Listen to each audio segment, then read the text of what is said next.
Togo part 8। Kartik और शिवा दोनों hotel में वापस आ गए। उन्होंने होटल में सभी जगह शेखर को ढूंढा, पर शेखर नहीं मिला। अब शिवा और कार्तिक को उसकी और भी चिंता होने लगी। वो दोनों होटल स्टाफ को मिलने चले गए। उन्होंने होटल स्टाफ को अपनी पूरी बात बताई। सभी को चिंता होने लगी।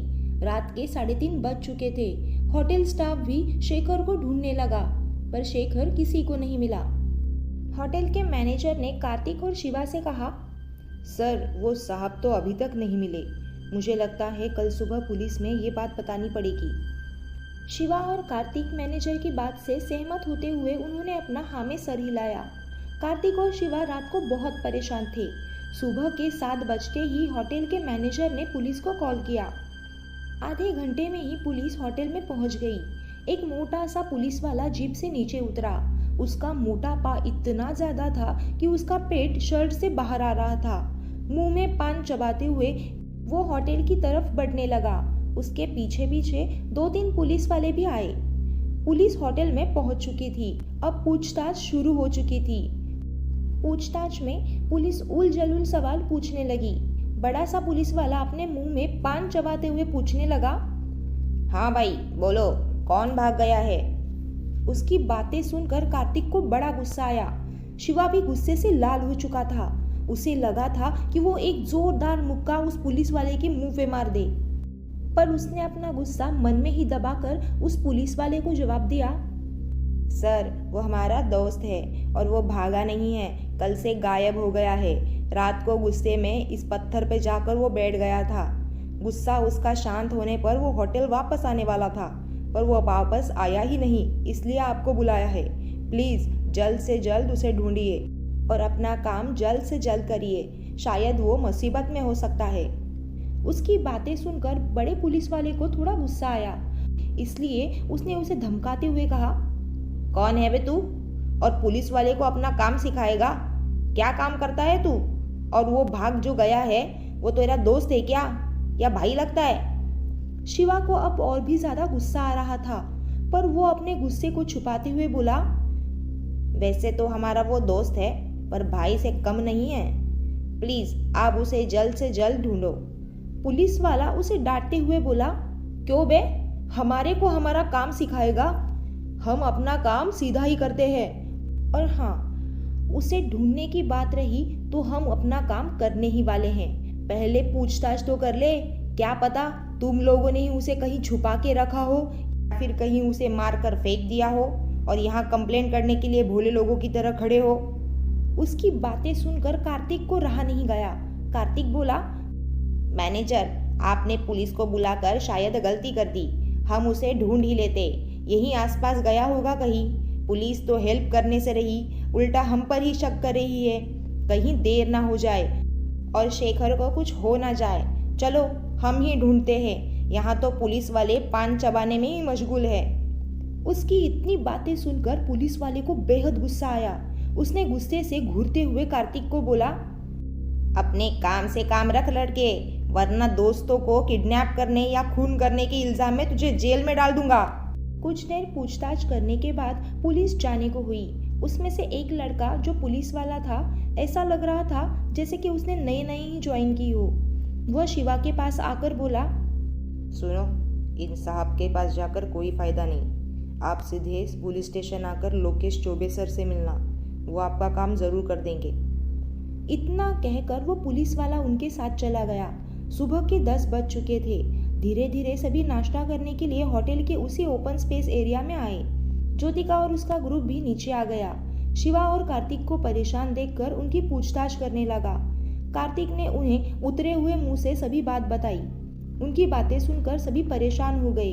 हेक्टर बोला, अरे क्या बात करता तुम? मैंने तो नाइट में उसको होटल की तरफ आने वाली उस सड़क पर किसी से बात करते हुए देखा था, और उसके साथ वो जंगल में जाते हुए भी मैंने उसे देखा था। उसकी बातें सुनकर शिवा बोला, कौन के साथ बात कर रहा था? हेक्टर ने कहा, पता नहीं यार, मैंने तो दूर से देखा था। उस टाइम तो मैं सिगरेट पी रहा था और बहन से कॉल पर बात कर रहा था, इसलिए मैंने ज्यादा ध्यान नहीं दिया। ओमकार ने कहा, हम तुम्हारे साथ हैं, हम उसे ढूंढने में तुम्हारी मदद करेंगे। सुबह का नाश्ता करने के बाद सभी शेखर को ढूंढने के लिए निकल पड़े। साथ में उन्होंने कुछ खाना पीना भी ले लिया। आसपास के जंगली इलाके में ढूंढने का सभी का प्लान था। उन्होंने 2 ग्रुप बनाए। पहले ग्रुप में आयान, हेक्टर, आदित्य, ज्योतिका और उसके दूसरे ग्रुप में शिवा, कार्तिक, ओमकार, मोआना और पूजा थे। जंगल के 2 दिशा में 2 टीम चली गई। शाम के 4 बजे वे सभी उसी जगह मिलेंगे, ये उनका तय हुआ था। पहला ग्रुप होटल की राइट साइड में गया। वहाँ बर्फीले पहाड़ थे। वहाँ तक जाने का रास्ता बर्फीले पहाड़ों से घिरा हुआ था। दूसरा ग्रुप होटल के लेफ्ट साइड में जाने वाले रास्ते से गया। वो रास्ता शहर की ओर जाता था। यहाँ ज्योतिका वाले पहले ग्रुप का सफर शुरू हुआ। इस ग्रुप में चढ़ाई करनी पड़ रही थी, इसलिए उन्हें थोड़ी मशक्कत करनी पड़ी। धीरे धीरे वो शेखर को पुकारते हुए आगे बढ़ने लगे। सभी तरफ उनकी आवाज़ें गूंज रही थी। रात को थोड़ी बर्फ पड़ी हुई थी, इसलिए ताज़े बर्फ में चलने में उन्हें दिक्कत हो रही थी। कुछ दूर चलने पर उन्हें एक लकड़ी का ब्रिज दिखाई दिया। बीच में एक छोटी सी खाई थी। आदित्य ने कहा, शायद शेखर वहाँ गया होगा और रास्ता भूल गया होगा। क्या हम वहाँ जाए? सभी ने हाँ में अपना सर हिलाया। सभी उस ब्रिज के पास जाने लगे। जिस रास्ते से आए थे उसी तरफ से उन्हें 2-3 आदमी आते हुए दिखाई दिए। उनसे पूछताछ करने से शायद शेखर का पता चल जाए, इसी वजह से वे सभी वहाँ पर रुक गए और उन आदमियों का पास आने का इंतजार करने लगे। वो लोग पास आए। हेक्टर ने पूछा, क्या आप यहाँ से किसी लोगों को या किसी को आते जाते देखा है क्या? उस आदमी ने अलग ही भाषा में जवाब दिया। वो किसी के समझ में नहीं आ रहा था। उनमें से एक आदमी आगे आया और उसने कहा, इनको हिंदी समझ में आती है पर बोलनी नहीं आती। मुझे हिंदी बोलनी आती है। ये कह रहे हैं इस जंगल में कोई जाता नहीं और हमने यहाँ किसी को आते नहीं देखा। आप सब यहाँ से चले जाइए। आयान ने पूछा, क्यों भाई, हम क्यों यहाँ से चले जाए और यहाँ पर कोई क्यों नहीं आता? वो आदमी बोला, यहाँ तक का इलाका तो ठीक ठाक है। यहाँ लकड़ी लेने के लिए लोग झुंड में ही आते हैं, पर उस ब्रिज के पार नहीं जाते। यहाँ की मान्यता है कि उस जंगल में जाना मतलब अपने मौत को बुलावा देना। उस जंगल में आत्माओं का राज है। उस आदमी की बात सुनकर ज्योतिका ने कहा, क्या बकवास है? उस आदमी ने फिर से कहा, आप शहरी लोग हो तो आपको हमारी गांव की बातें तो बकवासी लगेगी ना। इतना कहकर वो दूसरी तरफ जाने लगा। आदित्य ने कहा, मुझे लगता है हमें उस ब्रिज के पार जाना नहीं चाहिए। हम शेखर को यहीं आसपास ढूंढते हैं। वो ब्रिज के पास खड़े होकर हम शेखर को आवाज़ लगाते हैं। शायद वो वहाँ हो तो हमारी आवाज़ सुनकर लौट आए। हम वहाँ नहीं जाएंगे। ज्योतिका ने कहा, अगर तुमको ऐसा लगता ना तो मैं मान भी लेती, पर उस आदमी ने आत्माओं की बात कही इसलिए तुम ऐसे डर रहे हो और ऐसी बातें कर रहे हो। आयान ने कहा, देखो ज्योतिका, शेखर को तो हमें ढूंढना ही है, पर हमारी जान खतरे में डालकर नहीं। हमें अपनी सुरक्षा के साथ शेखर को ढूंढना है।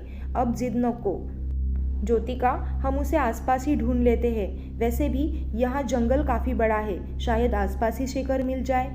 आयान की बात मानकर सभी शेखर को आसपास पुकारते हुए ढूंढने लगे।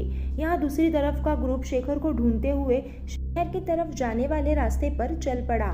कुछ दूर चलने पर उन्हें शहर से मिलता हुआ रास्ता दिखाई दिया। ओमकार ने कहा, क्या शेखर इस रास्ते से जाकर शहर गया होगा? शिवा ने कहा, अयो नहीं, मेरे को नहीं लगता। हमको छोड़कर शेखर काय को जाएगा। ओमकार ने कहा, तो फिर हमें शहर वाले जाने वाले उल्टी रास्ते की तरफ से शेखर को ढूंढना होगा। चलो जल्दी करो। कार्तिक ने घड़ी देखी। 2:30 बज चुके थे। जिस तरह वो आगे बढ़ रहे थे उसी के साथ साथ जंगल में झाड़ियाँ गहरी होती जा रही थी। दोपहर का समय होने के बावजूद जमीन पर रोशनी कम पहुँच रही थी। मोआना अचानक बोला, ओमी, मुझे यहाँ कुछ ठीक नहीं लगता। यहाँ कुछ अजीब है। मोआना की बात पर पूजा ने कहा, हाँ ओमी, मुझे भी ऐसा ही कुछ लग रहा है। कुछ तो अजीब है। शिवा ने कहा, अजीब का मतलब? मोआना ने कहा, अजीब का मतलब कुछ नेगेटिव सा। आई थिंक वहाँ कोई नेगेटिव या मिस्टीरियस एग्जिस्ट करता है। पूजा ने कहा, हाँ मुझे भी ऐसा ही महसूस हो रहा है। मैं क्या कहती हूँ, हमें वापस जाना चाहिए। कार्तिक ने कहा, हाँ मुझे भी ऐसा ही लग रहा है। शिवा ने गुस्से से कहा, क्या बच्चों की तरह बातें कर रहे हो? ऐसा कुछ नहीं होता। इतना बड़ा जंगल देखकर तुम डर रहे हो। वैसे भी 4 बजने में सिर्फ 1.5 घंटे बाकी है। हमें वापस चलना चाहिए। पर मैं डर कर नहीं, समय को देख कर बता रहा हूँ। अब चलो सभी यहाँ से। वहीं से वापस सभी जाने लगे, पर मोआना उसी तरफ देखता हुआ खड़ा था। उसे इस तरह देखते हुए ओमकार ने उसके पास जाकर कंधे पर हाथ रखकर कहा, हे मोआना, क्या हुआ? वहाँ क्या देख रहे हो? अब तो हम सबको वापस जाना है ना, चलो। उसी ओर घूरते हुए मोआना ओमकार के साथ चलने लगा। वो बार बार वहाँ देख रहा था और बस आगे चले जा रहा था। 4:15 हो चुके थे। ओमकार की टीम उसी जगह होटल के पास पहुंच चुकी थी, पर ज्योतिका वाली टीम का कोई पता नहीं था। आखिर ओमकार ने ज्योतिका को कॉल लगाया, पर नेटवर्क खराब होने के कारण कॉल नहीं लगा। थोड़ी देर गार्डन में इंतजार करने के बाद 4:30 बजते ही ज्योतिका की टीम वहां पर आ गई। सभी उस गार्डन में बैठकर एक दूसरे से बातें करते रहे। इतनी देर ढूंढकर भी शेखर का कोई पता नहीं था। सभी थक चुके थे। जो खाना वो साथ में ले गए थे वो भी उन्होंने नहीं खाया था, तो उन्होंने वही खाना खोलकर होटल में बाहर बैठकर ही खाने की शुरुआत की। ऐसा उन्हें करते हुए होटल का एक वेटर देख रहा था। वो उनके पास आया। सभी खाना खाने ही वाले थे कि उन्हें रोकते हुए वो बोला, साहब जी, खाना मत खाइए, इसे आप तो वो जंगल ले गए थे ना। ऐसा तला हुआ खाना वापस लाकर नहीं खाते, इसे फेंक दीजिए। मैं आपके लिए दूसरा गर्मा गर्म खाना और कॉफ़ी लाता हूँ। अयान ने कहा, हाँ तुम ठीक कह रहे हो। हेक्टर ने कहा, क्या बात कर रहे है तू? ये देख, मैं तेरे को खा के दिखाता।